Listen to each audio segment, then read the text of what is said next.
Hello student, আশা করি তোমরা ভালো আছো, আমিও ভালো আছি। আবার চলে এলাম আজকে তোমাদের সামনে নতুন ক্লাস নিয়ে। দেখো, তোমাদের আগের দিন আমি আলোচনা করেছিলাম পুরো সিলেবাসটা তোমাদের ফার্স্ট সেমিস্টার মেজর বেঙ্গলি। আর আজ আমি তোমাদের সামনে একেবারে প্রথমার্ধ অর্থাৎ বাংলা সাহিত্য ইতিহাস থেকে যে তোমাদের প্রথম যে বিষয়টি রয়েছে সেটা তোমাদের সামনে আলোচনা করব। তার আগে একবার বলে রাখি, এখনো যারা ফার্স্ট সেমিস্টারে ভর্তি হয়ে গেছো কলেজে কিন্তু আমাদের সাথে যুক্ত হওনি, তারা কিন্তু খুব তাড়াতাড়ি আমাদের সাথে যোগাযোগ করো। আমাদের যোগাযোগ নম্বর 6295916282, আরেকটি নম্বর 7076398606। এই দুটো নম্বরে ফোন করে তোমরা কিন্তু সমস্ত তোমাদের যার যা প্রশ্ন আছে সব করতে পারবে এবং কোর্স ফিস, কোর্স সম্পর্কে সমস্ত কিছু তোমরা জেনে নিতে পারবে। তাহলে দেখো, দেরি না করে আমি তোমাদের ক্লাসটা আজকে শুরু করছি। তোমাদের প্রথমেই যখন সিলেবাসটা দিয়েছিলাম তখন বলেছিলাম যে দুটো করে ভাগ করে দেওয়া আছে, প্রথমার্ধ এবং দ্বিতীয়ার্ধ। তো প্রথমার্ধ থেকে তোমাদের যে বিষয়টি রয়েছে একদম ফার্স্ট, সেটা হচ্ছে বাংলা সাহিত্যের যুগ থেকে বাংলা সাহিত্যের যুগ বিভাজন। ঠিক আছে, সেই সম্পর্কে তোমাদেরকে আজকে আইডিয়া দেবো যে কটা যুগ ছিল, যুগগুলো ঠিক কত সাল থেকে কত সাল পর্যন্ত, এগুলো। তার আগে বলি যে প্রত্যেকটা ক্লাস তোমরা খুব মনোযোগ দিয়ে পড়বে এবং যারা ভাবছো যে হ্যাঁ অ্যাডমিশন হব ভাবছো, তারা দেরি করো না। কারণ প্রথম দিক থেকে যদি আমাদের অনলাইন ক্লাসগুলোতে তোমরা যুক্ত থাকো তাহলে অনেকটা হেল্প হবে। কিন্তু শুধুমাত্র নোটস পড়ে কিন্তু ভালো রেজাল্ট করা যায় না। যদি সেই পড়াগুলো ভালো মতো বোঝো, ক্লাসগুলো ঠিকঠাক করো, তবেই কিন্তু রেজাল্টটা বেটার হবে। তাহলে চলো স্টুডেন্ট, শুরু করছি আজকের ক্লাস। প্রথমেই আমি বাংলা যুগটাকে বিভাজন করে দিয়েছি তিনটে ভাগ পুরোপুরি ভাবে। একটা হচ্ছে প্রাচীন যুগ, মধ্যযুগ আর আধুনিক যুগ। ঠিক আছে, এই তিনটা যুগ কিন্তু আমি তোমাদেরকে আজকে সালগুলো এবং সেখানে যে তোমাদের সময়কালগুলো সেগুলো তোমাদেরকে বলবো। প্রাচীন যুগের মধ্যে আমরা দেখতে পাচ্ছি যে 650 থেকে 1200 সাল পর্যন্ত যে সময়কালটা সেটা হচ্ছে প্রাচীন যুগ বলা হয়েছে। আর আরেকটা সাল রয়েছে 950 থেকে 1200 সাল। এবার তোমরা বলবে তাহলে আমরা কোনটা ধরবো, প্রথমটা না দ্বিতীয়টা?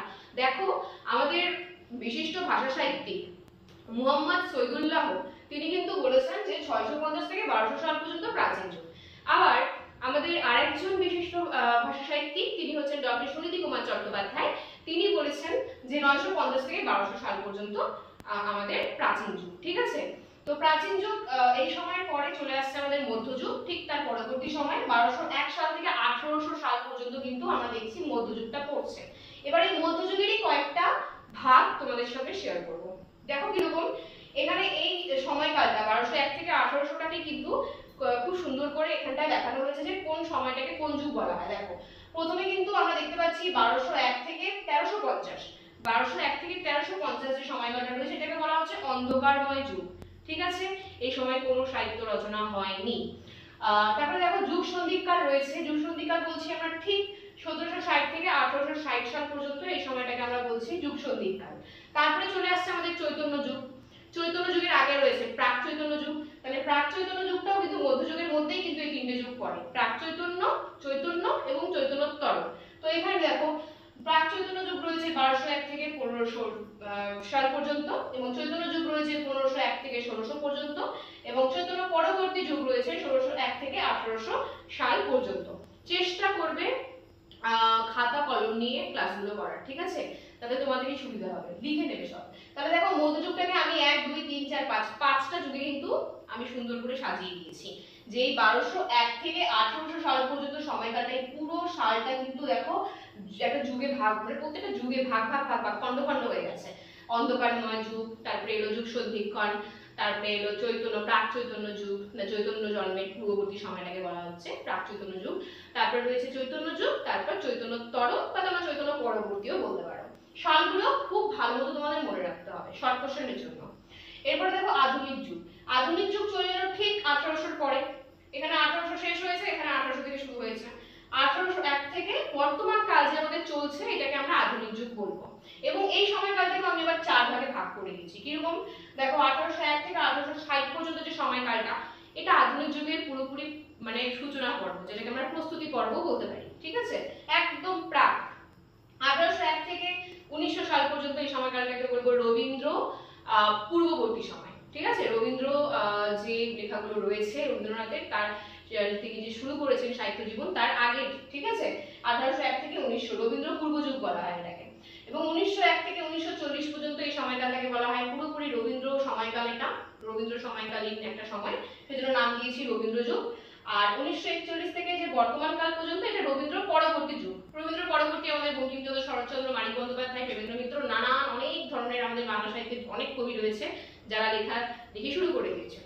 তো 1941 থেকে বর্তমান কাল পর্যন্ত রবীন্দ্র পরবর্তী যুগ আমরা ধরে রেখেছি। তাহলে দেখো আধুনিক যুগটাকে আমি 4 ভাগে ভাগ করে দিয়েছি।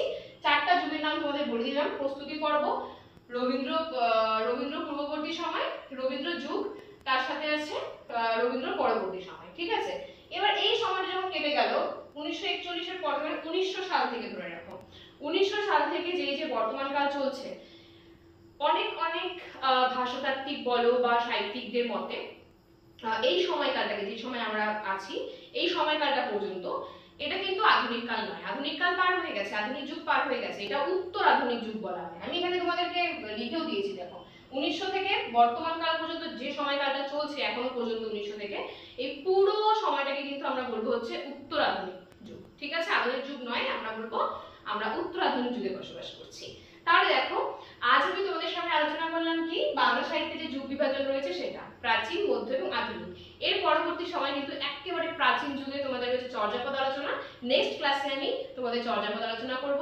আশা করি সকলে আমাকে সহযোগিতা করবে, থাকবে আমার ক্লাসগুলোতে, এবং তোমাদের ভালোবাসা, তোমাদের একটা লাইক, কমেন্ট, শেয়ার আমাদেরকে অনেকটা প্রেরণা যোগায়। তো আমরা আরো ভালো মতো কাজ করার একটা এনার্জি পাই।